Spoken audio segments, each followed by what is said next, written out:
नमस्कार। Daily corona report के साथ हम हाजिर हैं। डेली कोरोना रिपोर्ट के साथ कुछ अन्य मुद्दों पर भी बातचीत करेंगे। सबसे पहले डेली कोरोना रिपोर्ट। आपको बता दें कि जिला रियासी में कुल जो पॉजिटिव मामले हैं वो 674 हैं, यानी कि आज तक जो पॉजिटिव मामलों की संख्या है वो 674 है। और आज के पॉजिटिव मामलों की बात करें तो कुल आज के पॉजिटिव मामले 103 हैं, यानी कि 103 हैं, जिनमें 2 ट्रैवलर हैं और 101 मामले जो हैं वो अदर्स के हैं। और जो लोग पहले पॉजिटिव थे अब नेगेटिव हुए हैं, यानी कि स्वस्थ हुए हैं, उनकी संख्या 53 है। ब्लॉक रियासी से आज 40 मामले रिपोर्ट हुए हैं, 40 मामले। ब्लॉक कटरा से 48 मामले, ब्लॉक मोहोर से 9, ब्लॉक पोनी से 4 मामले जो हैं वो सामने आए हैं। ये आज की डेली रिपोर्ट जो स्वास्थ्य विभाग द्वारा जारी हुई है उसके मुताबिक ये आंकड़े हम आपको बता रहे हैं। आपको एक बार फिर बता दें कि ये जो आंकड़े होते हैं ये कल शाम से आज शाम तक के होते हैं। और एक बार फिर आपको ये पूरे आंकड़े बता दें, आज तक डिस्ट्रिक्ट रियासी में जो कुल पॉजिटिव मामलों की संख्या है वो 674 है। आज जो पॉजिटिव मामले आए हैं वो उनकी संख्या 103 है, जिनमें 101 अदर्स हैं और 2 जो हैं वो ट्रैवलर्स हैं। जो लोग नेगेटिव हुए हैं, यानी कि जो पहले पॉजिटिव थे अब नेगेटिव हुए हैं, स्वस्थ हुए हैं, उनकी संख्या 53 है। ब्लॉक रियासी से आज टोटल 40 मामले पॉजिटिव सामने आए हैं। इसके साथ ही ब्लॉक कटरा से 48 मामले, ब्लॉक मोहोर से 9 मामले, ब्लॉक पोनी से 4 मामले जो हैं वो सामने आए हैं। ब्लॉक रियासी की अगर बात करें तो विस्तार पूर्वक अगर आपको जानकारी दें तो ब्लॉक रियासी से जो 40 मामले सामने आए हैं उनमें अगार बलिया से 7 मामले हैं, लोकल्स अदर जो लोकल हैं वो 20 हैं, CISF के जो एक जवान है वो 1 है, एक रेलवे के कर्मचारी हैं। इसके साथ ही CRPF बिड्डा के 11 जवान जो हैं वो पॉजिटिव आए हैं। रियासी ब्लॉक, ये जो ब्लॉक की हम बात कर रहे हैं आपको बता दें कि ये मेडिकल ब्लॉक है।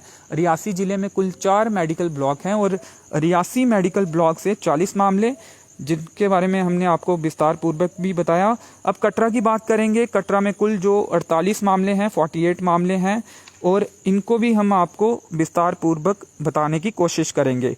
कंपनी स्टाफ जो हैं उनमें वो 10 मामले सामने आए हैं, लोकल्स जो हैं वो 28 मामले सामने आए हैं, 2 जो मामले हैं वो RPF के हैं, 8 जो मामले हैं वो पुलिस के सामने आए हैं। इसके साथ ही अब ब्लॉक मोहोर की बात करेंगे। मेडिकल ब्लॉक मोहोर से आज 9 मामले सामने आए हैं, 8 जो हैं वो लोकल हैं और 1 जो बताया जा रहा है वो हेल्थ स्टाफ है। इसके साथ ही अगर पोनी की बात करें तो पोनी में आज 4 मामले लोकल्स सामने आए हैं। तो ये थी कोरोना डेली रिपोर्ट, जो कि कल शाम से लेकर आज शाम तक की रिपोर्ट होती है, वही हम आपको बताते हैं। स्वास्थ्य विभाग जो तमाम पत्रकारों को ये डेली रिपोर्ट शेयर करता है उसके मुताबिक ये जो आंकड़े थे हमने आपके सामने रखे। इसके साथ ही आपको बता दें कि अगार बलिया से आज जो है 7 मामले सामने आए हैं। इससे पहले हमने आपको बताया था कि अगार बलिया के वार्ड नंबर जो 2 था वहाँ पर माइक्रो कंटेनमेंट जोन जो है वो घोषित किया गया था। रियासी के बस स्टैंड में इस समय हम खड़े हैं और पुलिस के जवान भी हैं और कुछ जवान भी हैं और यहाँ पे आवागमन जो वाहनों का बिल्कुल कम है, इक्का दुक्का वाहन ही दिख रहे हैं। पूछताछ जो भी वाहन यहाँ पे पहुँच रहा है उनसे की जा रही है और उनका बाहर निकलने का जो रीज़न है वो भी पूछा जा रहा है, जिसके बाद ही उन्हें छोड़ा जा रहा है। तो आपको बता दें कि अगार बलिया से 7 मामले हैं। Micro containment zone ward number 2 की एक गली को पहले का किया जा चुका है, उसके बाद भी जो टेस्टिंग है उसके बाद लगातार हो रही है और मामले सामने आ रहे हैं। तमाम लोगों से यही अपील है कि जो भी वार्ड नंबर 2 या उसके आसपास के इलाकों के लोग हैं, जो उन लोगों के संपर्क में आए हैं जो पॉजिटिव पाए गए थे या फिर आज पॉजिटिव पाए गए हैं, कृपया वो अपनी टेस्टिंग ज़रूर करवाएं और जो भी तमाम नियम हैं उनका पालन ज़रूर करें। इसके साथ ही डिस्ट्रिक्ट हॉस्पिटल रियासी की आज बात करेंगे। आपको बता दें कि जो ऑक्सीजन जनरेशन प्लांट शुरू किया गया है उससे जो दावा किया जा रहा है स्वास्थ्य विभाग द्वारा कि जो सप्लाई है वो हो रही है और जो जानकारी हमें मिली है 30-35 के करीब जो बेड्स हैं वहाँ तक उसकी सप्लाई हो रही है। लेकिन कहीं ना कहीं बेड्स की जो संख्या है यहाँ पर ऑक्सीजन की सप्लाई होनी चाहिए, उसको बढ़ाने की ज़रूरत है। और क्योंकि हालात अगर बिगड़ते हैं तो कहीं ना कहीं जो इंतज़ाम होने चाहिए वो पहले से तैयार हों, उस समय किसी तरह की तैयारियों की ज़रूरत ना बने और लोगों की जो कीमती जानें हैं उसे बचाया जा सके। इसके साथ ही सीटी स्कैन की जो मशीन का मुद्दा लगातार हम सवाल भी अधिकारियों से पूछ रहे थे, वो जल्द से जल्द इंस्टॉल होनी चाहिए। वेंटिलेटर्स को चलाने के लिए एक्सपर्ट जो हैं वो जल्दी से जल्दी तैयार होने चाहिए ताकि ज़रूरत पड़ने पर उन वेंटिलेटर्स का इस्तेमाल किया जा सके। और एक जो तमाम कुछ लोग जो है वो लगातार ये हमसे कह रहे थे कि जिला अस्पताल रियासी में एंट्री करने से पहले रैट टेस्ट कहीं ना कहीं होना चाहिए, ताकि जो भी लोग जिला अस्पताल में एंट्री करते हैं उनका पहले रैट टेस्ट हो, एंट्री पॉइंट में रैट टेस्ट हो और उसके बाद ही लोगों की एंट्री हो। अगर कोई उसमें पॉजिटिव पाया जाता है तो उसकी एंट्री ना हो और उसे आइसोलेशन में भेज दिया जाए। इसके साथ ही जो मुद्दा हम लगातार उठा रहे थे, जिस तरह से जो टेस्टिंग हो रही थी जिला अस्पताल रियासी में, उनमें प्रोटोकॉल का पालन कहीं ना कहीं नहीं हो रहा था, लेकिन खबरें करने के बाद कहीं ना कहीं सुधार देखा गया था और कैबिन का इस्तेमाल नहीं हो रहा था। तो हमें उम्मीद है कि उस कैबिन में जल्दी शीशा लगेगा और उसका इस्तेमाल करके जो है वो टेस्टिंग की जाएगी और पूरी सुरक्षा के साथ जो टेस्टिंग है वो होगी। और इसके साथ ही सैनिटाइजेशन वहाँ पे लगातार की जाएगी, ताकि लोगों की जो चिंताएं हैं कि जिस तरह से वो टेस्टिंग करवाने पहुँचते हैं और वहाँ पर उन्हें कहीं ना कहीं संक्रमित इन्फेक्टेड होने का खतरा उनका बढ़ जाता है, तो वो जो लोगों की आशंकाएं हैं वो कहीं ना कहीं ख़त्म हो और लोग पूरा सहयोग करें और अपनी टेस्टिंग करवाएं। इसके साथ ही वैक्सीनेशन ड्राइव जो शुरू होनी थी 1 मई से, जिसके लिए रजिस्ट्रेशन जो है cowin.gov.in पर शुरू हो गई थी। हमने भी लगातार उस चीज़ का प्रचार किया था, लेकिन देखने को ये मिला कि 1 तारीख को जो वैक्सीनेशन शुरू करने का दावा था वो कहीं ना कहीं नहीं हुई और जो स्लॉट लोगों को मिलना था, जो डेट टाइम मिलना था, वो लोगों को नहीं मिला।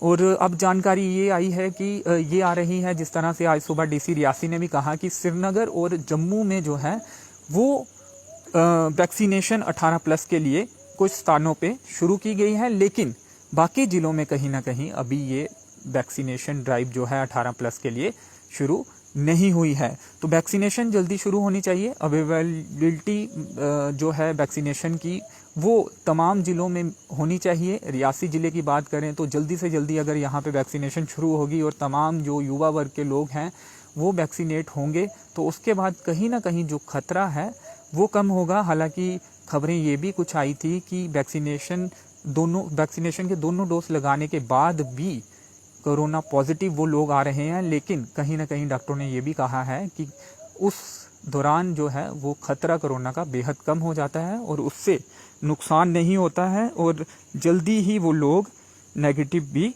हो जाते हैं। तो ऐसे में वैक्सीनेशन शुरू करना बेहद ही ज़रूरी है। इसके साथ ही मेडिकल स्टाफ जितना भी है, चाहे वो जिला अस्पताल रियासी का हो या फिर अन्य CHC जो हैं या फिर PSC हैं या फिर अन्य जो सेंटर्स हैं स्वास्थ्य के, वहाँ तमाम उन लोगों को वो तमाम प्रोटेक्शन मिलनी चाहिए, वो सुरक्षा के जितना भी सामान है वो मिलना चाहिए ताकि वो एक सेफ़ इन्वायरमेंट में काम कर सके।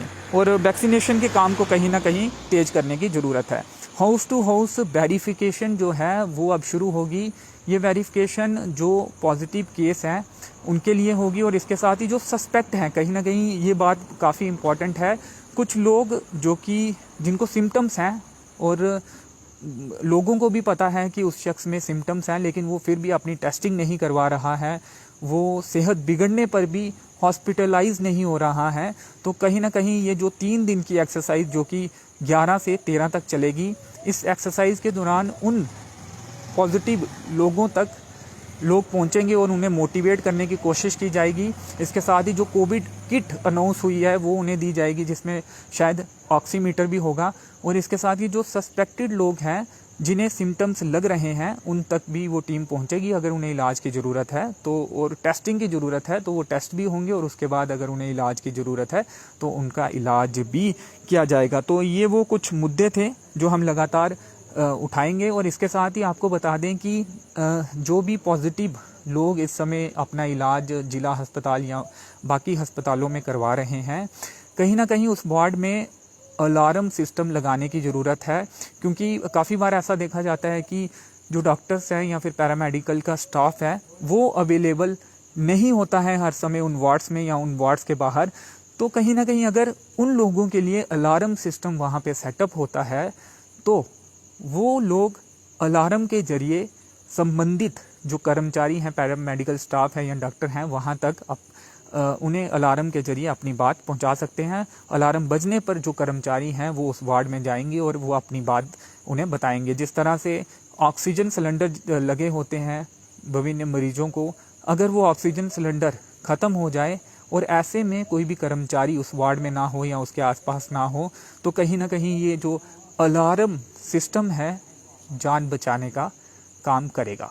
तो ये कुछ मुद्दे हैं जो हम लगातार उठाते रहेंगे, चाहे वो जिला अस्पताल रियासी में ऑक्सीजन सप्लाई वाले बेड्स की संख्या को बढ़ाने का मुद्दा हो, चाहे वो वेंटिलेटर्स के लिए एक्सपर्ट तैयार करने का मुद्दा हो, चाहे वो कोविड वार्ड्स में अलार्म सिस्टम सेटअप करने का मुद्दा हो, चाहे वो वैक्सीनेशन जल्दी से जल्दी शुरू करने का मुद्दा हो, और इसके साथ ही चाहे वो एंट्री पर जो भी हॉस्पिटल, डिस्ट्रिक्ट हॉस्पिटल हैं या फिर कुछ अन्य हॉस्पिटल्स में भी ऐसा किया जा सकता है कि जो एंट्री पर कम से कम रैट जो टेस्टिंग है वो की जाए। हालांकि बहुत से एक्सपर्ट या फिर इस स्वास्थ्य विभाग से जुड़े लोग ये भी कहते हैं कि रैट जो टेस्टिंग होती है वो पूरी तरह से 100% वो उस पर यकीन नहीं किया जा सकता, लेकिन फिर भी एंट्री पॉइंट पर रैट टेस्टिंग अगर होती है तो कहीं ना कहीं वहीं पर जो पॉजिटिव केसेस हैं वो निकल कर सामने आएंगे और वो अन्य लोगों को पॉजिटिव नहीं करेंगे, जो इन्फेक्शन है वो फैलाने का काम